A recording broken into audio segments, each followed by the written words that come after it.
everybody, Rick here, Irish Groundhog. Happy Homebrew Wednesday. Sorry I've been away for a while. I missed last week and I haven't done a 24-ounce Tuesday, and well, apologize for that. Last couple of weekends have been kind of busy for me. The weekend where it was minus 30 degrees Fahrenheit, which is, what is it? I want to say it's minus 34 degrees C. Let's see what happened here. That Friday, the wife's car broke.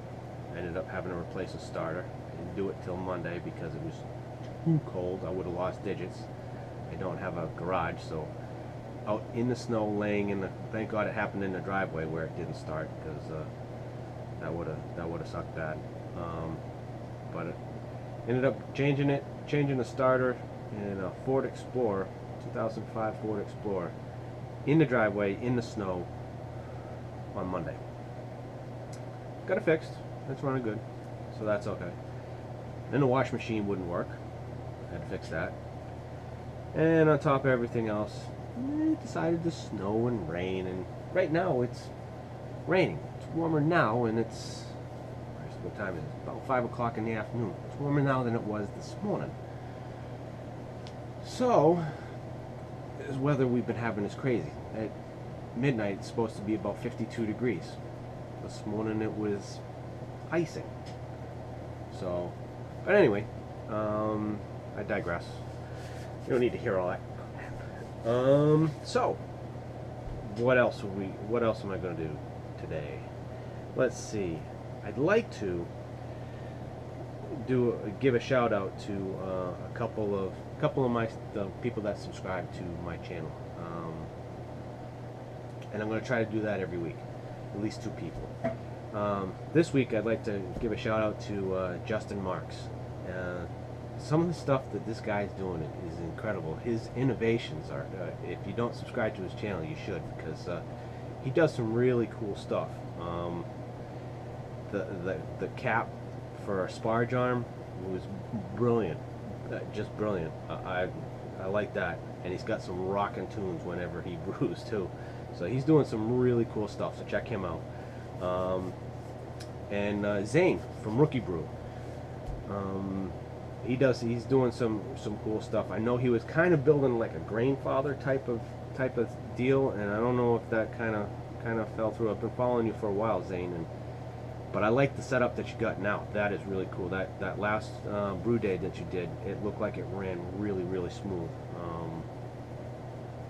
So that's really cool. And let's do a review of the Nite Porter.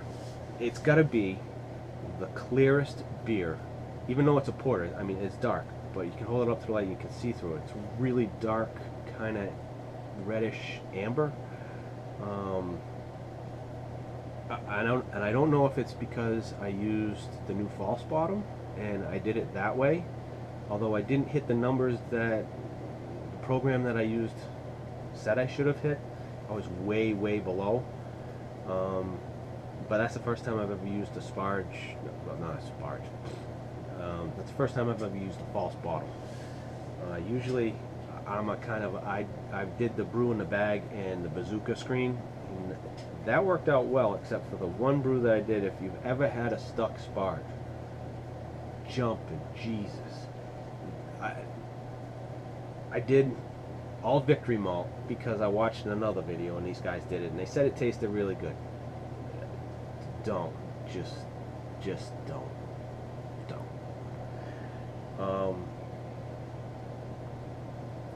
And I don't know if I crushed it too fine, but I could literally pick the bag out of the kettle, out of the mash tun, or the kettle that I've used. You guys have seen me use it, and the water was staying in the bag. It took me 2 hours to try and get this stuff all through it. Excuse me. And I ended up ripping the bag and everything else. So, kind of prompted me to put into the use of the false bottom. So, I like the way that came out. I think I need to work on my technique with it a little bit more. And I'm going a lot. So think I haven't tried out my new pump yet either, so that's kind of, I need to get some quick disconnects and stuff to hook that up, because I'd really like to dial it in. God, I can't stop going anyway, the brew area, as you can see there, I don't usually use it as a brew area. I'm kind of spread out in the kitchen and everything. There's no heat over there, so I have a lot of parts to build a brewery, and hopefully springish I'm gonna be able to do that. Set some money aside to buy some 2x4s and sheetrock and stuff. Put everything that I've got kind of amassed together into a nice brew area. So, without further ado, I'm rather thirsty. Let's get a pour. I don't even know if you can see me over here.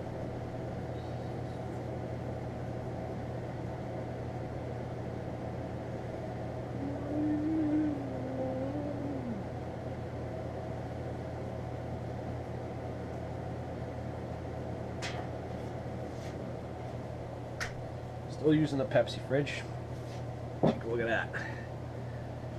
I poured it a little bit on the aggressive side. So, this is what I'm talking about. It's pretty dang clear. And when you hold it up to the light, I know, let's see if I can not ruin this. Hold on, here we go. Check that out. Hopefully you guys can see that. But it's incredibly clear. Back so long. Now, let's go for a smell. And right on cue, the Pepsi fridge kicks on. Hopefully it's not drowning me out. It smells good. It smells very, very malty. I'm not a huge hop bitterness kind of guy. I love porters. I don't know why. This ended up being 5.7%, and it was slated to be upwards and around 6. So let's. Carb is staying pretty good. So let's take this. Going in for a sip.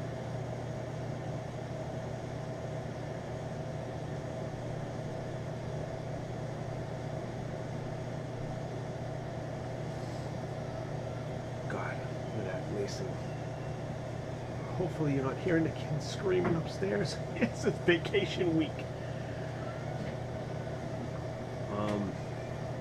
The taste, it's hard to describe.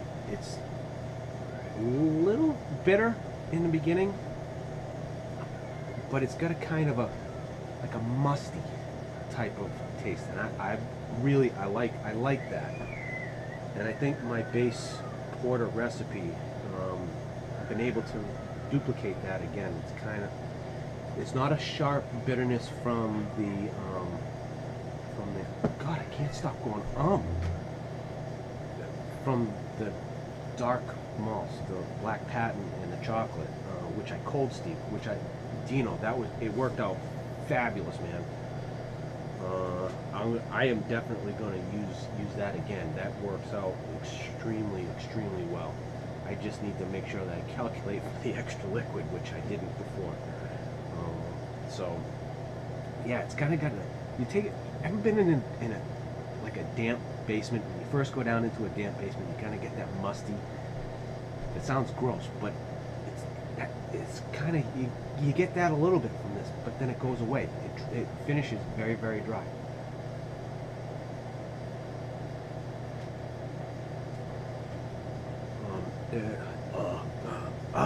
Every time I say you gotta take a drink. If anybody's interested in the recipe for this, I'll God, you guys are gonna be drunk by the time I keep going. I'll put it up on in the bottom. Yeah, that's gonna be so hard. Still learning some of the editing techniques with the GoPro. I'm actually using the GoPro, what they suggest to use for editing. If you guys use something else, please let me know, because some of your intros to your videos are freaking awesome. I can't figure out how to, I used iMovie for the longest time off my phone, and I can't figure out how to do the same with this. So, what else?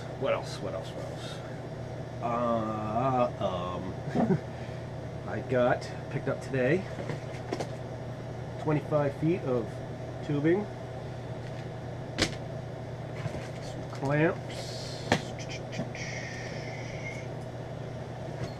ball lock connectors. These are going to be for I got my shanks. Oh, thank redemption! Check it out. Stainless steel. I got the tail pieces too. They're 1/4 inch. And then the piece de resistance. You guys have seen this before. I have all the stuff now that I need. Plus I've got wood to do the collar. The freezer that I have that I'm going to use, it will only hold 2. So, and that's plenty for me, because I'm pretty much the only one drinking beer. And if I can go through 2 kegs quickly, but so these are like Perlick. They're a Keg King item, which I was, like I said before, I was able to find in the United States. I'm not associated with these people where I got it from, but it was Williams Brewing, California. These guys.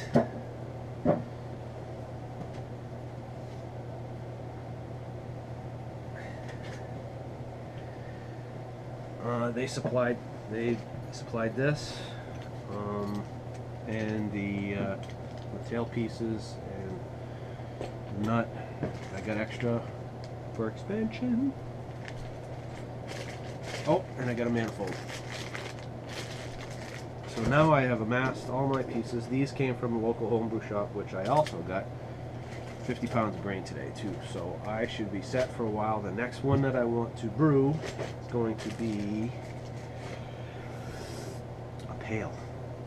Because I got some more Azacca hops, and I ordered Pacific Jade. I was actually able to get Pacific Jade, 2 ounces of Pacific Jade from Williams Brewing. So I was thinking, I'd really like to see what that hop is like on its own, because I really like the Azacca. So I'm going to need to figure out a good base pale recipe, and maybe not a smash, but just so I can see how the Pacific Jade will be, because I got 2 ounces of that, and I also have 2 ounces of Azacca. So I was thinking, if I used an ounce, half for bittering and half for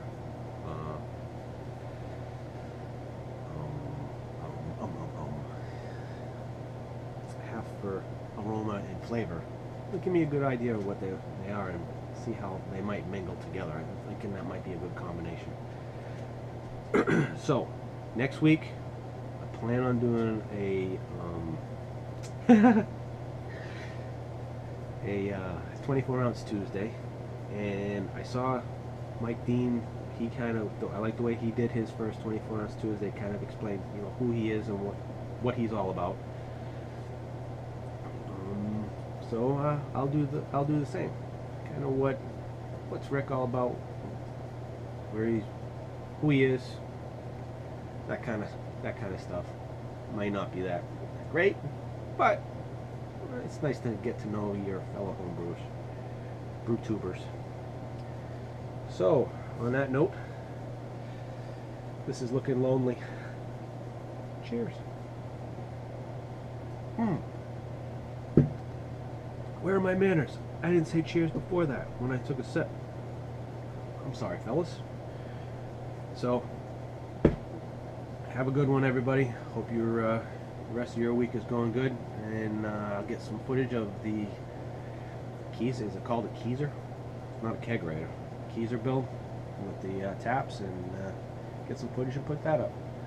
This has already been 15 fucking minutes long. So, time to go.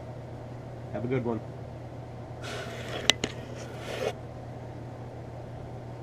Oh, it's ah, crap, still low. Happy birthday, Dan! Yeah, they're home this week with me. Happy birthday, bud.